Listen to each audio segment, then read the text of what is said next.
So it's a workshop. I'm going to make you work. So we have some objectives for this workshop.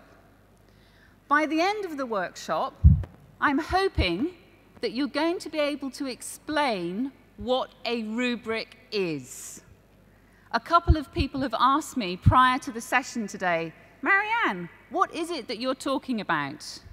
Hopefully the session will explain that. In the session today, we're also going to use a rubric, each one of us. And finally, we're going to identify how to use rubrics for supporting and assessing learner progress. You can look at this through the lens of a teacher or a teacher-educator. That's your choice. For my part, I will be mostly looking at it through the lens of a teacher, so assessing our students of English. Now, have a look at this. At the top, we've got the 3 objectives in blue. Define and explain a rubric, use a rubric, and use a rubric to support and assess learner progress. On the left-hand side, we have well, okay, not yet. What I'd like you to do is to read each box and decide where you are in that box. Do you sit here, for example? You can do this one well. How do you sit for this one? Maybe only here. Or how do you sit for this one? Maybe you know exactly what a rubric is. You can describe it so you'd be here. Or maybe you're one of those people who are here because you want to learn more. So then you would be here. So for each of the objectives, I'd like you to place yourself in a box. And please do that with the person or the people sitting next to you. So 1 minute or so to place yourself on the boxes there. Please begin. Okay, can you put your hands up if you've managed to do that? Can you put your hands up if you've managed to place yourself? Put your hands up if you've done it.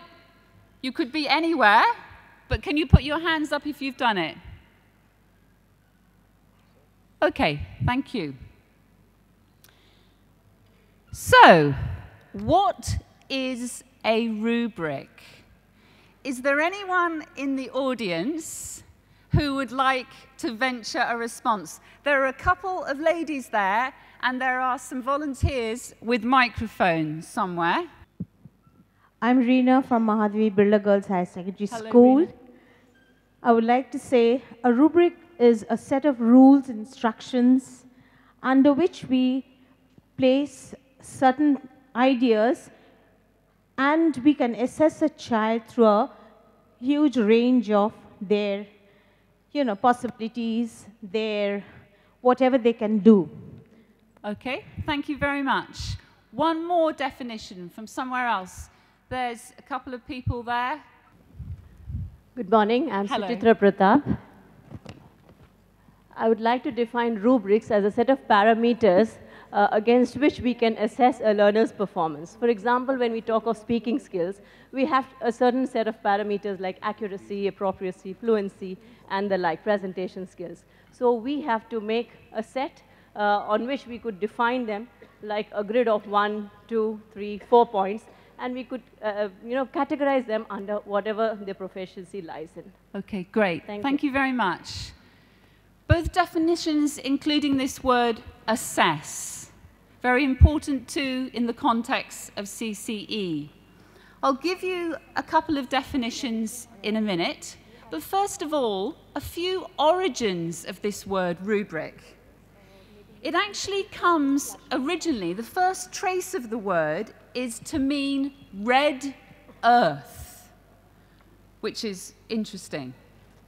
Later, in the Middle Ages, they found the word used to describe the headings of religious or legal texts, which would be written in red. We can also find the word to rubricate, which means to add red letters to a manuscript. This I find quite interesting because as teachers, we are very familiar with the color red. Sometimes rightly or maybe wrongly, I don't know. One thing that a rubric is not is this. The previous speaker said she was very nervous before her plenary this morning. I'm also a little bit nervous, so if you see me doing this, you'll know why. However, although this is not connected to our topic today, I think metaphorically, at the end of the session, you might make some connections.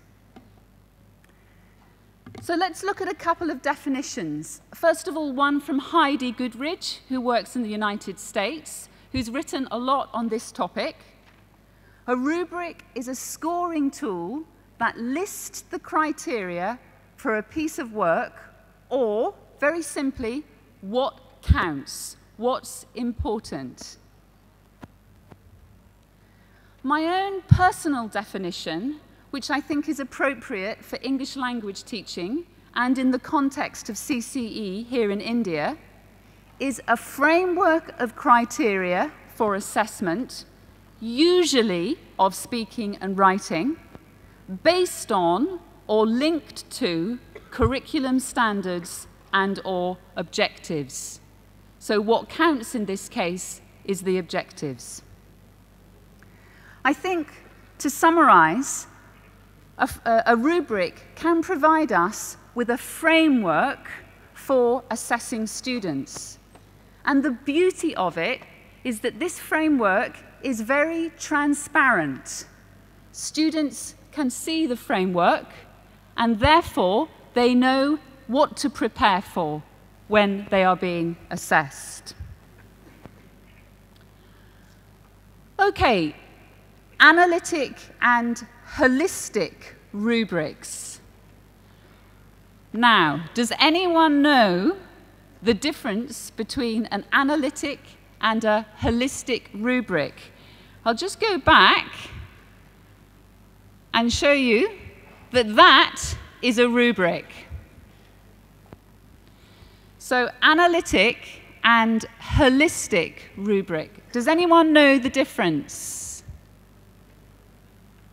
Can anyone guess a difference? Can you go into a 3 or a 2 or a 4, whatever easiest, and have a think about analytic and holistic rubrics, what the difference might be? Just a couple of minutes.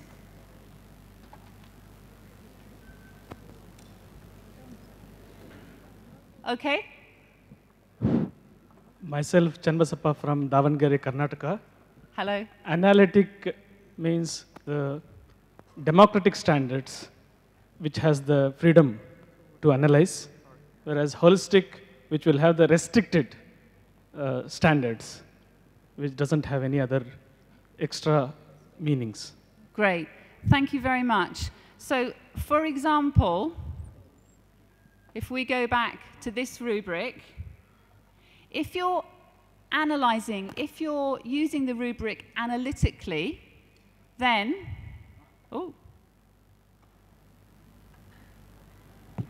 you will have a different score for each of the criteria.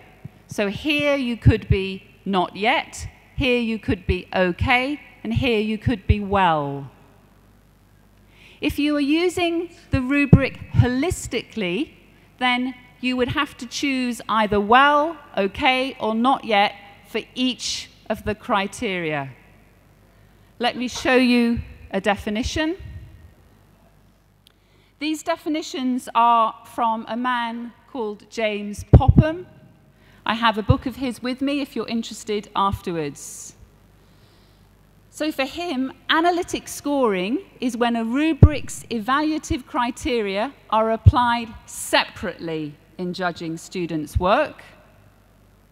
Holistic scoring is when a rubric's evaluative criteria contribute to a single overall judgment of quality. So, what are the advantages or disadvantages of both?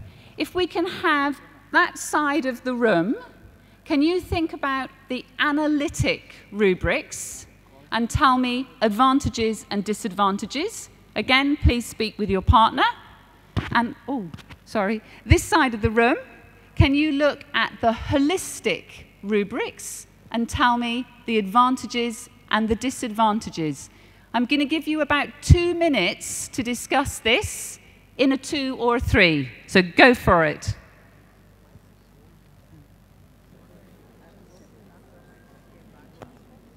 Okay, let's hear from this side of the room. Volunteers, if you could be ready with your microphones. Just one advantage of an analytic rubric. There's a couple of ladies in the 4th row there. Hello, ma'am. I'm Shormishta here from West Bengal, Kolkata.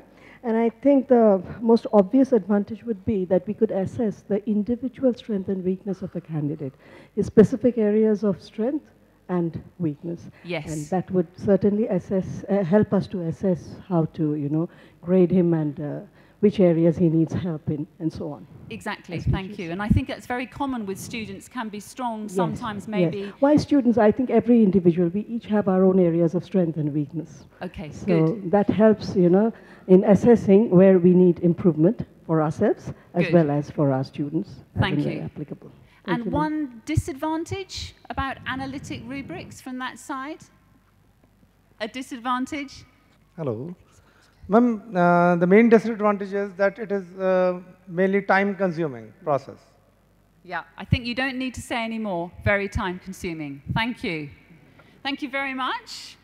The other side of the room, I think you looked at holistic rubrics, so one advantage in the same way and one disadvantage. I think we've got an advantage from the gentleman here.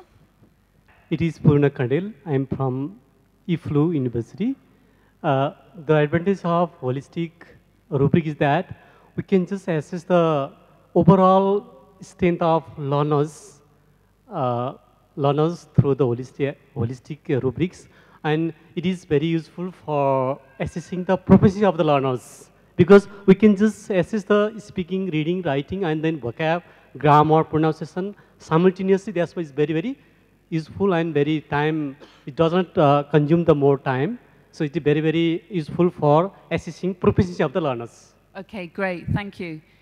It actually counteracts the disadvantage of the analytic rubric. It can save us time and give us a good snapshot of performance. I think there's a disadvantage coming from right at the back there. A lady with her hand up. One of the disadvantages of holistic rubric is that we will not be able to look at the individual parts, and it will only give an overall idea or impression, but we are not going to know what or how the student or learner needs to improve, which areas need specific improvement. Yeah. Thank you. Thank you very much. And this is really important when we look at using rubrics instructionally, rather than necessarily to just evaluate, but also to help learners to improve. So now we're going to actually use a rubric. One of my colleagues has handed out this piece of paper. Do you all have it? 1 between 2 or even 3 is fine. What we're going to do is we're going to watch a DVD. It's about a 3 or 4 minute clip, which is from Cambridge, and it's showing one part of its first certificate exam in the speaking section of the exam. I'm sorry that I couldn't find anything from India for this purpose. Okay, I'm going to start the DVD. At the beginning of the DVD, the assessor, who is the man on your screen, will explain the task. Remember, you only have to assess Anna, who is the girl. You only have to assess her speaking using the rubric. Are you ready? I'd like you to imagine that a local cafe wants to attract more people. Here are some of the suggestions they're considering. First, talk to each other about how successful these suggestions might be, then decide which two would attract most people. All right? Okay. Okay.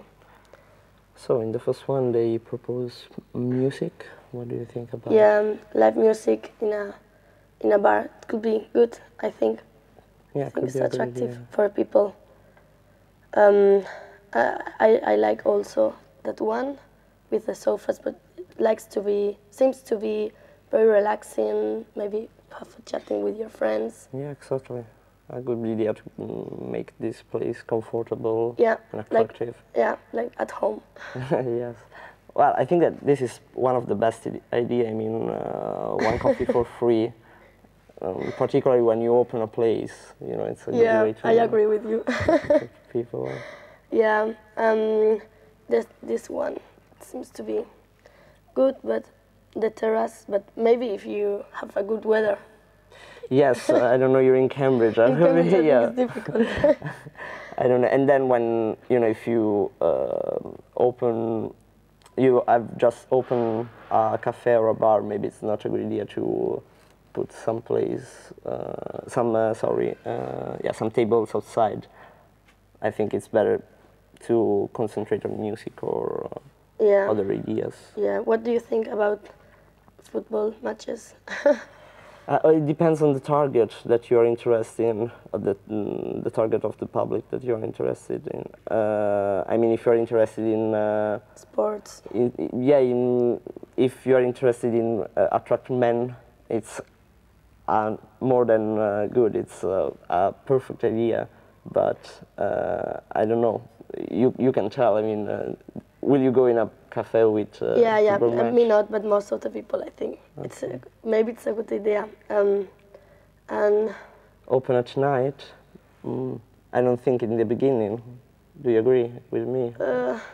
It's difficult, a cafe at night, I think. Yes, I mean, it depends until when, but this is, I think, also it's important. International menu, yeah. To attract lots of people from different countries, yeah. I think so, but I think the one that would attract more people, the most people, I think, is the place where you can watch TV, football matches or sports, because lots of people are interested in that, and maybe the coffee free.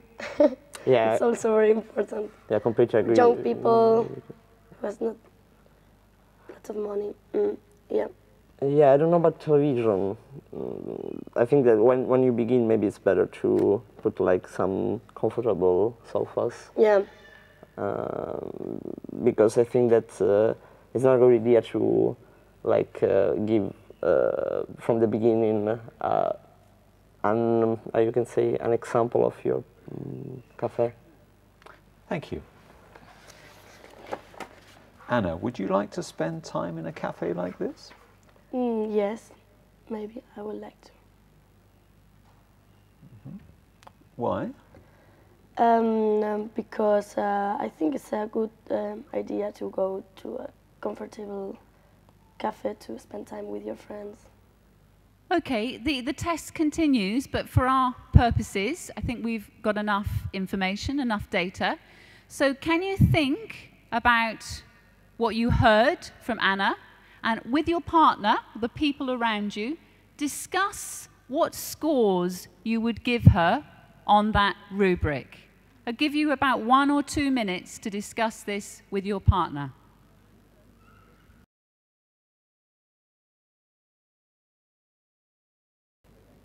Okay, when you've finished, can you add the 3 scores together? Can you add the 3 scores together? So let's see what we think. So anyone, can you shout out the total that you had for Anna? Okay, I've got a 6. Can you put up your hand if you think 6? Okay, all right, put him down. 7.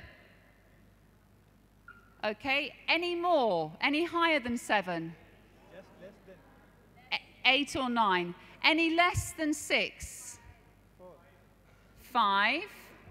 Any less than that? 4.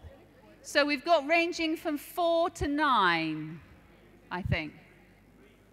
Or even 3. Some harsh assessors at the front there. Okay, so we can see that there is a little bit of discrepancy. Now remember, in the Cambridge exams, there's much longer periods of speaking than that. I just showed you 3 minutes, and it's also not that easy to hear in this room, okay?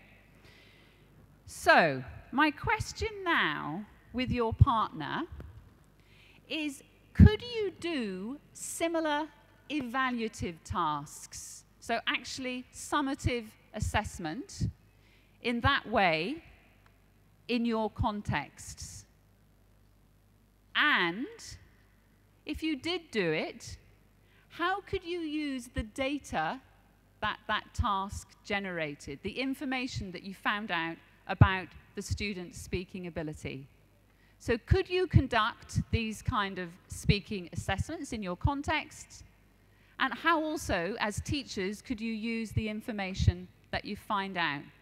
Once more, I'm going to give you about 2 or 3 minutes, but this time I want you to speak with somebody different. So turn around or come forward or get out of your seat. So about 2 or 3 minutes on those questions. Thank you.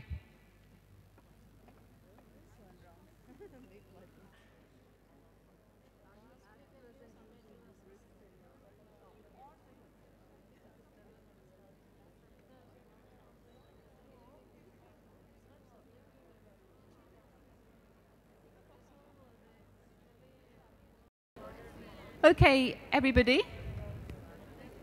Just for a little bit of clarification, I just had one question. Exactly what a rubric is. This is a rubric.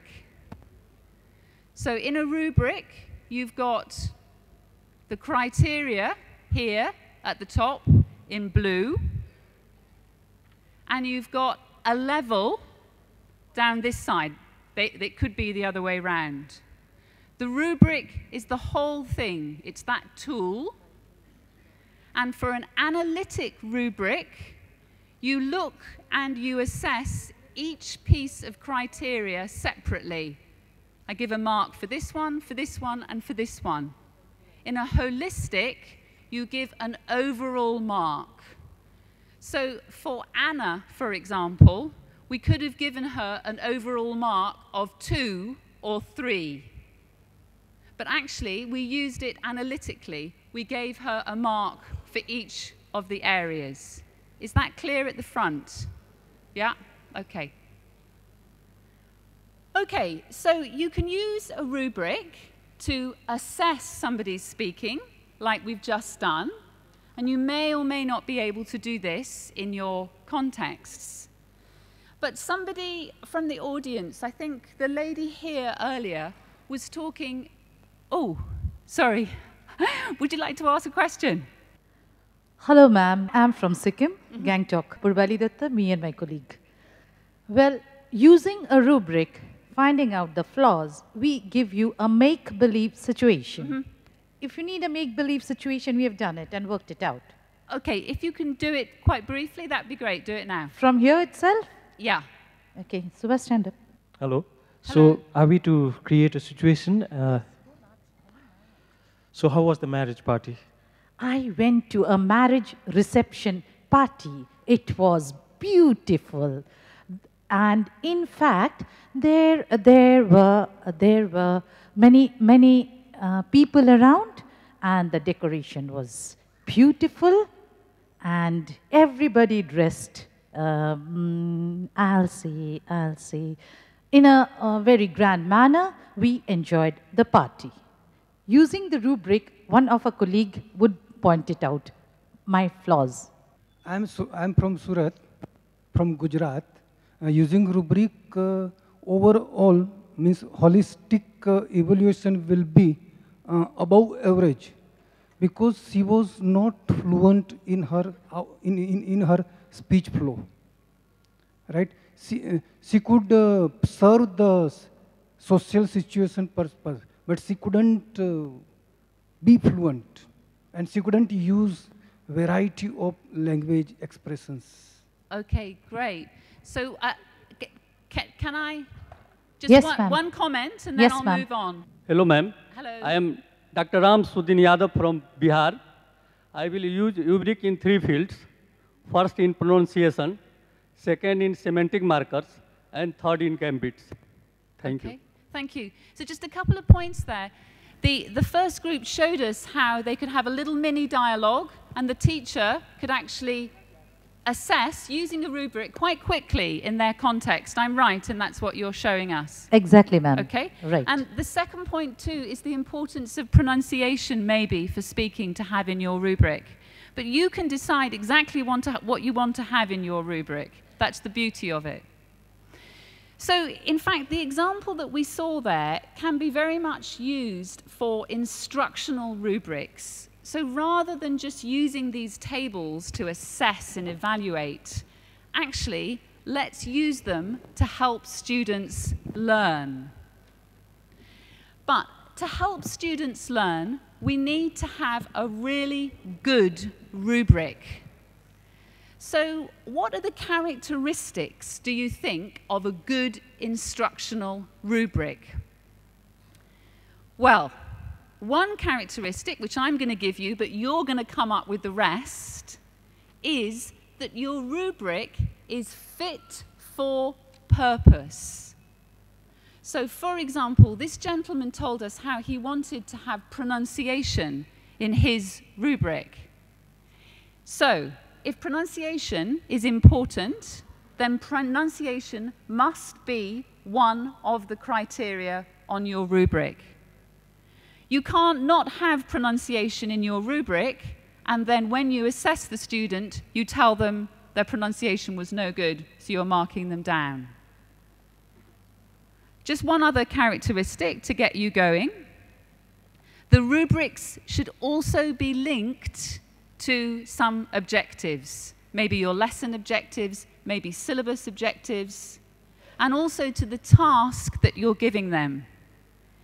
If you want students to write a story, then the rubric, the criteria of the rubric, need to reflect what is important for story writing.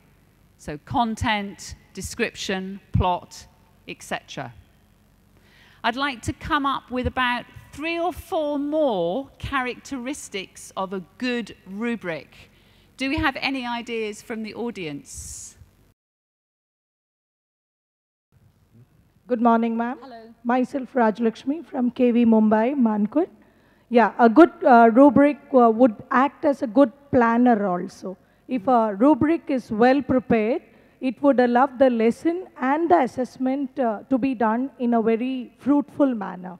Yeah. So the best would be to plan it ahead so that it gives us good results at the end. Exactly. And this may take time, but you can use your rubrics over and over again. Yes, it could be altered every now and then as per the child's need if it is analytically done. Good point. Thank you. I think we had another one here and another one here. So far as pronunciation is concerned, each and every country, each and every state has different types of pronunciation. And most of the teachers and students, we are also confused by the pronunciation like you. So pronunciation, I'm sorry. Pronunciation may not be the basic of judging rubrics. Okay. I think that's so really... pronunciation must not be the ground of rubrics. I think that's a really important point. But remember, you can design your own rubrics and you can decide in your context what's important for pronunciation. Okay, that's very much up to you. Actually, there was a lady here who's had her hand up right from the beginning, the lady in pink. One more characteristic of a good rubric. I think a rubric should also be very clear in terms of the language that you're using so that it is not vague or abstract, and the learner can also understand very clearly how they have to make amends for that. So it should be clear to the learner as well as to the teacher. Really important. This is an instructional tool. It's a really good way for the learner to be able to see what is expected of them. So the language must be clear and easily understood. We'll have one more characteristic from the gentleman there and one more from the lady in front of him. A good rubric generally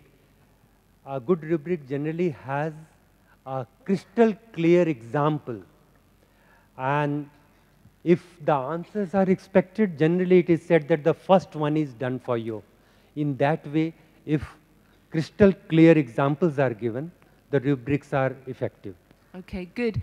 And I think just to lead on to that point, what you can do when you're introducing rubrics with your students is show them examples, model examples of work that fit the rubrics.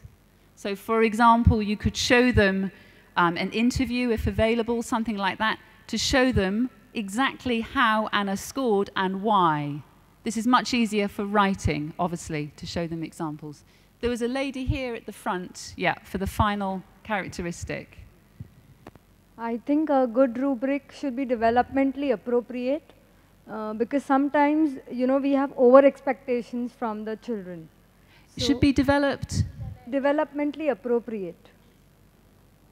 I just haven't according to the age level of the students. Okay, good. And also it should be well transferred to the students by the teacher. So maybe the teacher could spend a little more time explaining the criteria of the rubrics, so that's what I feel. Yeah, really, really important. The more time that you can spend with the students explaining the rubric, the more benefit they will get from it.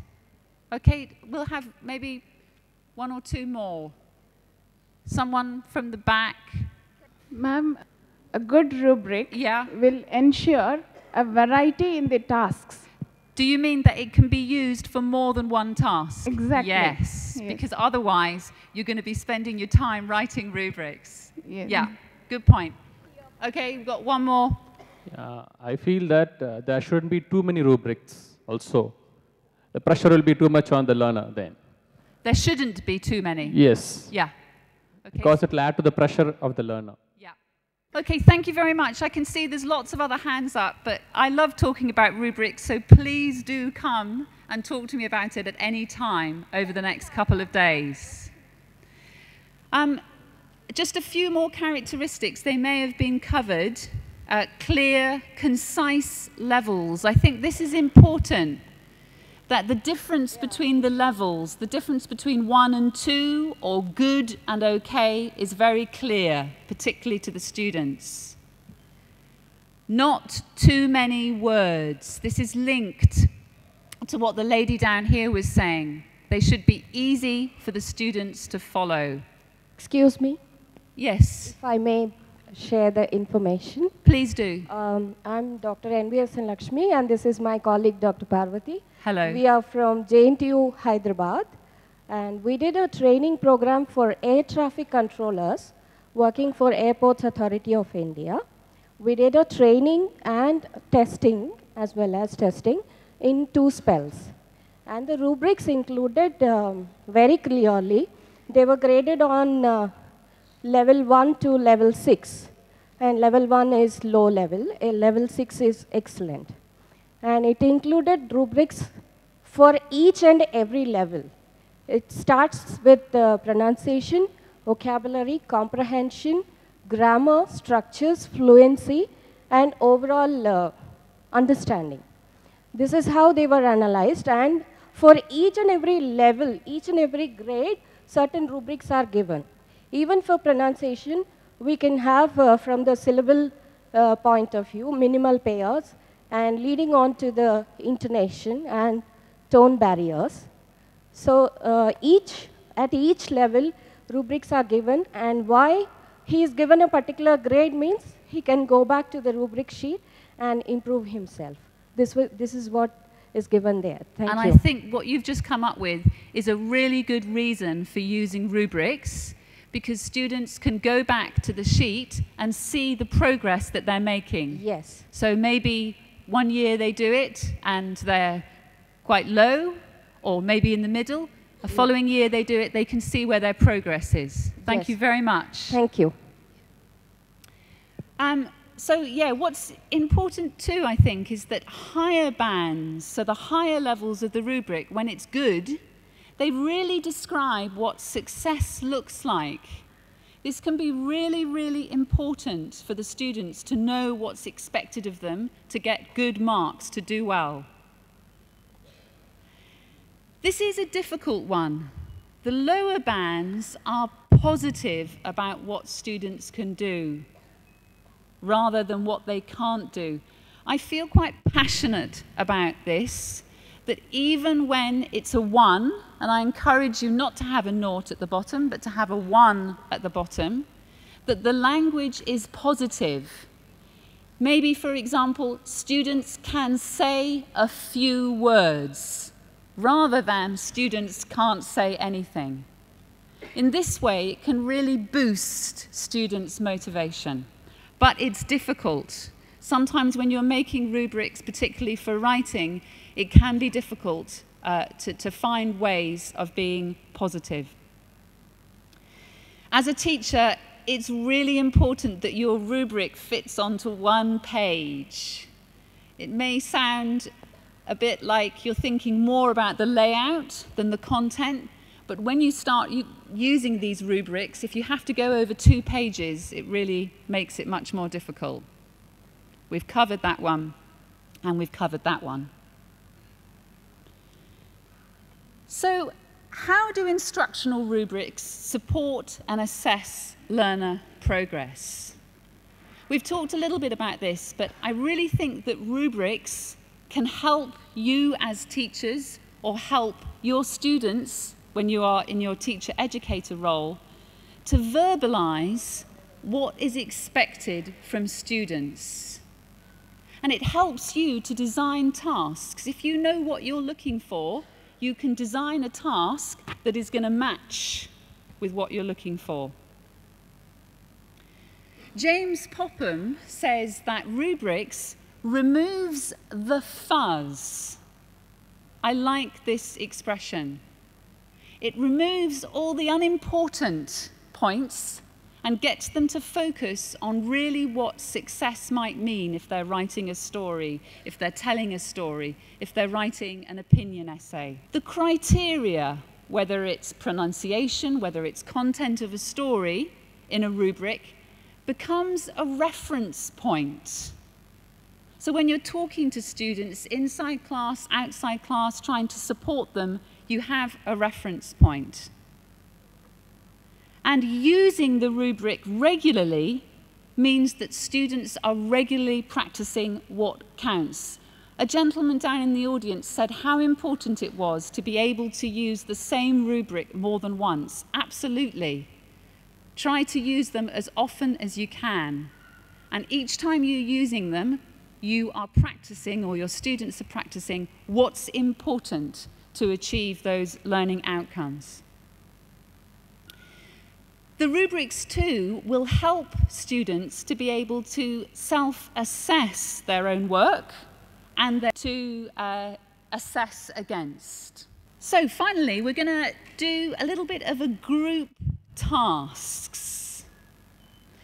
What I want you to think about is how, when you go back to your classrooms, whatever kind of classrooms they are, for teacher educators or for students, on Tuesday or next week, whenever it is that you go back, how could you use a rubric? What kind of activities could you do, either for speaking or writing? If you can get into a group of about 5 or 6, if that's possible, whatever's comfortable, and come up maybe with 1 or 2 activities. And we'll have time to take maybe 2 or 3 ideas from the audience. I'll give you about 5 minutes to do this, about 5 minutes. Think how you might use rubrics in your contexts. Okay? Enjoy. Okay. Are there any groups who've got an example of how they could use rubrics with their learners that they'd like to share? If you could put your hands up if you have an example activity. There's one over there, there's one at the front, and there's one at the side. If we take those 3. So I think that's Dinesh, isn't it? Do you want to do yours? If we could have the... I am Dhanesh Sinha from Chhattisgarh, and my rubric is based on writing. And there are 3 areas on which I want to check the students' performance. First of all, vocab, second grammar, and third one is organization of the thoughts. The first one is for use appropriate words, and the second one, that is 50-50, use appropriate words, but somewhere he is losing the ideas. And the third one is he is not at all to the point. Okay. So that's the example of what you've got in your rubric, yeah? Great. Thank you very much. Maybe some ideas for activities, actually, what you're going to do in order to be able to use the rubric. What are your students going to be doing? Something with an activity. Okay, let's go this side.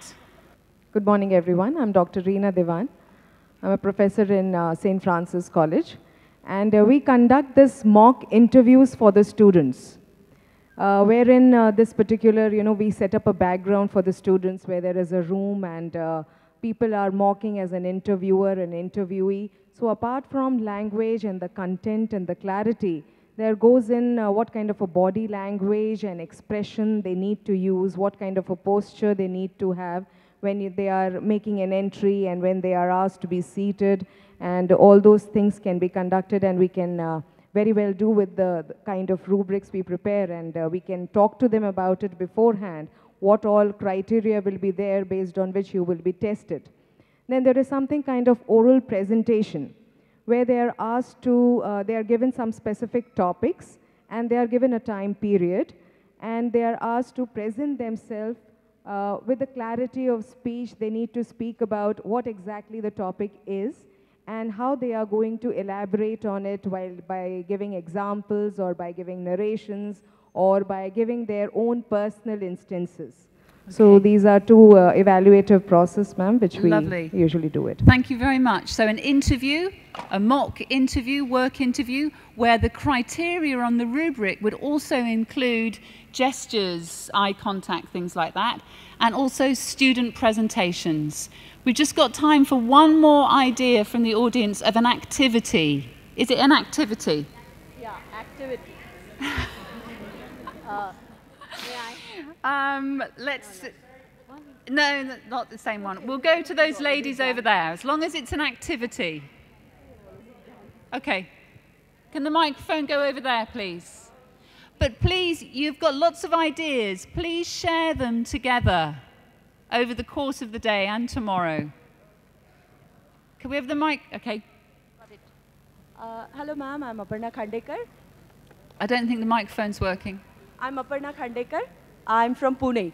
I did this activity last week with my engineering students of second year, computers and IT.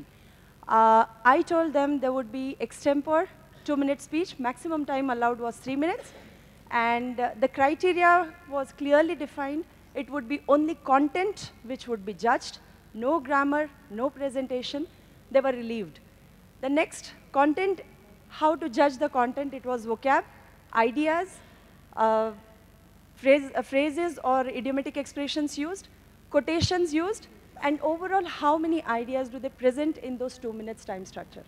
And I was thrilled that they were, majority of them spoke for about 1.5 minutes. They had minimum 4 ideas presented, and overall, they were happy that they had this positive feedback. Good. Thank you very much. It can be used in role plays as well, ma'am. Yeah, it's a really nice idea that you only need to look for one criteria if you want to. You can just look at content and divide that up. And that can make it a little bit more student-friendly. Yeah, and then the next time you can do something else. So build it up. Thank you very much. Just a few ideas from me. Teacher going through each section of the rubric, so that's actually similar to what this that you're doing, and showing them what success looks like. Peer and self-assessment using rubrics to design their own rubrics. Someone was kind of going there. I think a lady down here before. Using rubrics over a period of time to map progress. Again, that's something that one of you came up with. Students using rubrics to discuss what they're good at. So giving them a rubric, they look at the criteria, and they decide where they sit. And also, very important, using rubrics as a framework for providing feedback. This morning we heard in the plenary how open book assessments can be a good way to provide feedback. In the same way, rubrics can really be a good way for the teacher to provide their feedback using the different criteria. Now, a lot of you might be sitting there thinking, I've now got to go away. Maybe, but there is a website which hopefully, yes, it's there, which you can go to, which will help you to create rubrics. I'm not sure if you can see this, but I'm clicking on oral projects here. We hope that the internet works. And under oral projects, there is class debate. And on this website, it's absolutely wonderful. What you can do, a criteria from a selected list. So you may not be able to use it all the time, but let's choose the criteria of organization. And then, as you can see, you get 4 different levels. You may not be able to read it there, but each of these are the criteria for the levels for organization. So you'll probably need to fine-tune them, but it gives you a starting point. In case you want to write it down, that's the website address. Very useful, some good ideas. We've had quite a lot of questions already intermingled. Oh, sorry. It's http://rubystar.4 teachers.org/index.php. If you haven't got it, come and see me. That sounds like that's the teacher in me, isn't it? We've had quite a lot of questions since the presentation's been going on, but I do urge you, please do come and talk to me about it if you want to ask for any further applications. But finally, in the 1 minute that I have left, do you remember this?